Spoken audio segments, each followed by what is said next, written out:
What up, what up? It's your girl, Erica Michelle, and you're listening to my World on Fire radio podcast. I'm an oil-filled wife, mom, Christian, and full-time motivator. I've helped hundreds of women design a life they love, and now I'm here to help you too. I'm an online freelance speaker motivating women across the nation to better health, better marriage, and overall better life. I'm going to show you how to design a life you are excited to wake up to and thrive in every single day. So get ready for legit online motivation with applicable steps you can apply starting right now. Welcome to your new go-to resource for women serious about taking control of their health, wealth, and life. What up, what up, what up, world on fire? It's your girl, EMB, and it's been a hot minute. I have missed you guys. I've missed you guys so much. And I just want to hop on for a very, very special message for this time in this season in our world and in our lives right now. And I just want to share something with you guys that I have gotten a little perspective on. See, when things happen, you got to wait till you get perspective on stuff to kind of speak on it, because you can't do it while you're in the midst of it. You got to get on the other side of things sometimes to really figure out, okay, where can I go with this and how can I use it to help other people? And that's what I'm doing today. So hopefully you guys are ready for this special episode on a special day. And I just had to get it in. But I just cannot express to you guys how much I have missed y'all, how much I've missed talking to y'all. I kind of went radio silent. And it was quite intentional. Sometimes you have to get inside yourself and go silent and go quiet and kind of become one with the great I am, the Lord God above. And that's what I've been doing. I've gotten so many messages. Thank you all so much for reaching out, for looking for World on Fire. Super excited that y'all love the show so much that y'all miss it when it's gone. I truly appreciate that. And the messages and the love and the support and all of the things. But let's get right into it, so we can help y'all out just a little bit. Okay. Here's the thing, right? Like when life has got you down and kind of smacks you upside the head, which I think everybody can agree, this is the year that it has done that. You get a little discombobulated. You get a little confused, you get a little out of sorts, and you're not sure which way is up, which way is down, left, right, top, bottom, all the things, right? At least that's how I've been feeling. I know a couple of other people have been feeling that way and not sure where you land in all of that or where you fit in all of that. But hopefully this message can reside in the hearts of somebody and help you just a little bit. Everybody is waiting for this year to be over. But here's the thing. All the problems are not going to magically disappear just because the first of a particular month has hit. We are going to go into the next year with the same crap we've got going on right now. So we got to figure out a solution to it now. You can't stay in the turbulence. You've got to figure out a way to get out of it. And what I want to talk to you guys about is what happens when you get off track. What happens when there are things so big they seem insurmountable and everything is spiraling out of control. All the plans and hopes that you had for 2020 are gone. Done. There's no more opportunity to get those things done. You're not going to end the year the way you had planned because, let's face it, none of us started it the way we had planned. Or at least it started the way we planned and then like wham, a worldwide pandemic hit. Okay. So what do? Because right now, a lot of us are finding ourselves, and at the very least, I know I found myself in this tailspin of just lost goals, lost ambitions, lost motivation, lost like everything. You know, people laugh at me because my 2 words for this year is one, this year has been disrespectful. It has been so incredibly disrespectful. And towards the end of the year, I realized what it really has been. It's been a thief in the night. It's a robber. It has robbed so many people of so many things. And I'm not saying anything new here. You guys all know this. You're experiencing it. You're living it. Whether you have been robbed of a job, whether you have been robbed of family time due to the pandemic and social distancing and all of the things, you have been robbed of financial freedom. You have been robbed of certain goals. You've just been robbed. I don't know about y'all, but I feel robbed, okay? And that's just the truth of the matter. Holler if you can hear me, okay? That's just the truth of the matter. And here's what I want to say about all of that. If you're waiting, if you're looking for next year to be the solution to the problems of 2020, I'm going to encourage you to stop. I'm going to encourage you to start finding the solution right now. And you have to start with the things you do have control over. We don't have control over what our government is going to do. We don't have control over who is going to be struck by this virus. We don't have control over what companies are going to do with their employees. We don't have control over so many things. But the things you do have control over, you have a choice. You don't have to let those things spiral out of control. And like I said, I'm coming to you guys with this from a personal standpoint because I let a whole lot spiral out of control and I'm now taking the reins back. And you can too, my friends. It may not seem like it. A lot of people are hurting in different areas of their life right now, and it is hard to see where you can be grateful, where you can be thankful, what you have to look forward to, and what you can take back control of. But I'm here to tell you there's a lot you still have control over. You may not have control of income flow coming in, but you have control over what you do with that income. I know a lot of people that are struggling financially, and instead of making changes to accommodate that financial change, that financial hardship, they're doing the same things they've always done, which is spending themselves broke, causing more stress and frustration, and then back again to the drawing board of what are we going to do to pay our bills this next month? Start implementing those changes you have control over. You can control what you do with the money you've got coming in. You may have to start canceling some things. You may have to, cancel your cable service. You may have to, there are just things that you can do and should do, in my opinion. I'm not trying to dictate what anybody does with their money because you're grown. You can do whatever you want to. I'm just simply suggesting some things you can do and probably should do that will give you back that sense of control and stop spiraling out and going through the same stresses and frustrations week after week, month after month, and being faced with the same problems, okay? So there's that in regards to finances. When it comes to your health, don't wait for January 1st and a New Year's resolution. Start right now. You can literally put the cookie down. And y'all, I'm speaking from personal experience because I spiraled out of control and myself have gained 30 pounds. Oh my God, how did I let myself get to this point? It's easy. It's real easy.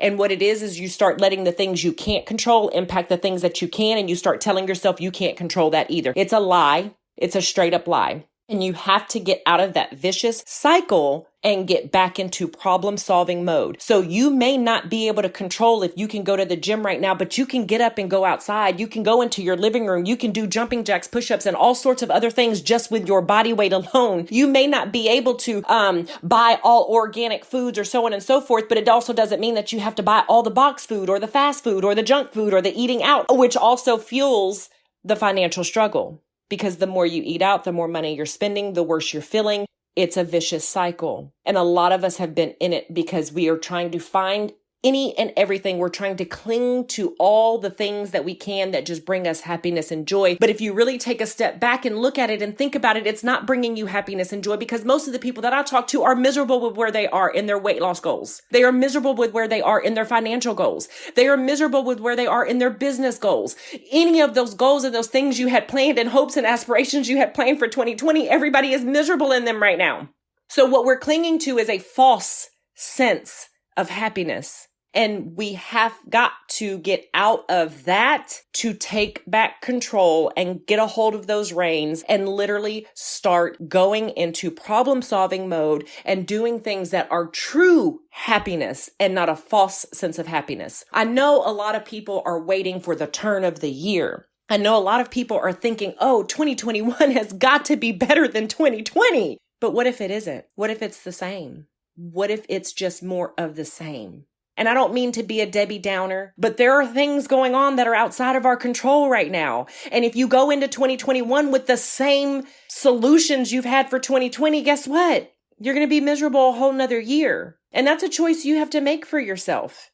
Do you want to spend another year experiencing what you experienced this year? Now, if the answer is no to that, I'm going to encourage you to implement some of these things. It's going to be hard. It's going to cost you. You're going to have to make sacrifices, but you also have to get prepared to do those things. You can't just dive right in and do it. You have to get to that breaking point. You have to get to that point where you are sick and tired of being sick and tired. You have to reach some level of something where you're just like, okay, this is enough. I'm done doing this because this is not working. Whatever this is for you in your life, if it's not working, you have to get to that place where you're sick and tired of that not working and implement change.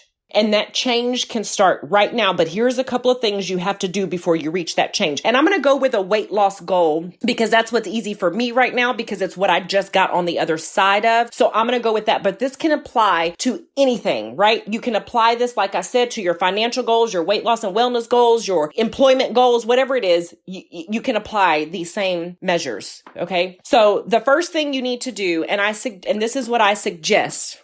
And this is just a suggestion. I'm not trying to, like I said, we're all grown people. I'm not trying to tell you what to do with your money, your time, your efforts, whatever. I'm just telling you what has worked for me. And if it's something that you want to try to see if it does the same for you. In order to get on the other side of this, though, you have to have a real conversation with yourself. Okay? So like I said, I'm going with weight loss and wellness goals because it's just the easiest for me to line this out. So you have to have a real talk with yourself and you have to say, okay, I am getting ready to recognize where I'm at and that I'm not happy with it. So you're going to have to either get into something you can no longer fit or stand in front of the mirror and look at yourself and tell yourself what you're not happy about. So yes, we're going to start with what you're not happy about, what you currently want to work on, change, fix, solve, whatever. Insert word here. Okay. But you have to go into this fully prepared to tell yourself this, and this is where the power in this comes. I'm not where I want to be, but I refuse to stay here. So the power comes in your refusal to stay in that moment. And this is what's going to help you not be discouraged by what you're unhappy with at the current moment. You have to be ready to refuse to stay there. And until you can do that first step, do not go any further with what I'm about to suggest because you have to first be ready to say, this is where I'm at, but I'm not going to stay here. That's step one. Once you get to that place, you have to put a plan in place. Whether it is, I'm going to walk every day for 30 minutes. I'm going to get on the treadmill if you have a treadmill or an elliptical or some sort of cardio machine at home. I'm going to get on that for 30 minutes every day. Whatever goal you can reasonably set for yourself that you can actually stick to. Don't set a goal so high that after day one, you can't stick to it for one reason or another. If you got access to a gym membership, I'm going to go to the gym X number of days a week. You can start with one day if you want to. 2 days, 4 days, 5 days, whatever you think is reasonable for your situation. Set that goal. Okay? Set that goal. And then from there, you have to actually stick to it. So with that plan, you then have to follow what you've put in place. And you have to stick to it no matter what. And this is what's going to get you back in control of that goal. And you're controlling the piece that you can. Be smart, be safe, and stay healthy with it. But you've got to find these little things. And this is why I say, even if you start with one day, you don't have to go all out, right? Start with one day and add to it. Same thing with your financial goals. Look at your bank statement and tell yourself, this is where I'm at, but I refuse to stay here. If it is not in your pocketbook to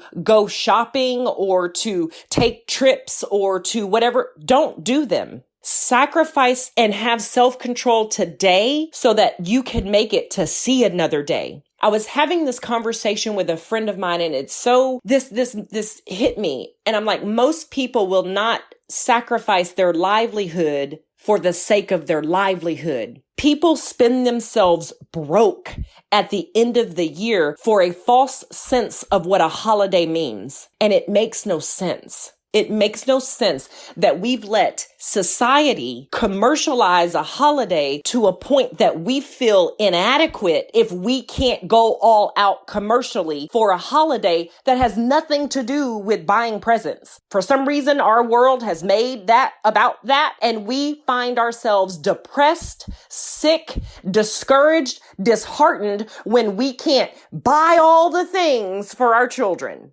Do you know that some of the greatest lessons you can teach your children are in times of adversity and a realization that, hey, guess what? This year, this is what our focus is going to be. So while there may not be 1,000 gifts under the tree, what there will be is and insert whatever that means for you, whether that's family time, game nights, hanging out, drinking hot cocoa and watching movies, or just fellowshipping together. We're going to sit and read our Bible together and learn what the true meaning of Christmas is. These are all things that you have to be willing to do to make the changes so you can live to see another day, so you can survive another grocery trip, so you can have gas to put in your tank. And there's nothing wrong with that. Somewhere in our minds, we have swapped and started feeling like because we can't buy all the things, we're less than. Our children are going to suffer somehow. Why can't we just swap that back? Because it's not what Christmas is about. Christmas is not about buying all the things. So to the mom out there that was crying with her face in her palms, sad because she couldn't buy her kids the latest new toy or game that's out, or the PlayStation 5 or whatever that cost a ridiculous amount of money, pick your head up, love, because your children are fed. They have a roof over their head. They have clothes on their back and shoes on their feet. You did your job as their parent. It's okay.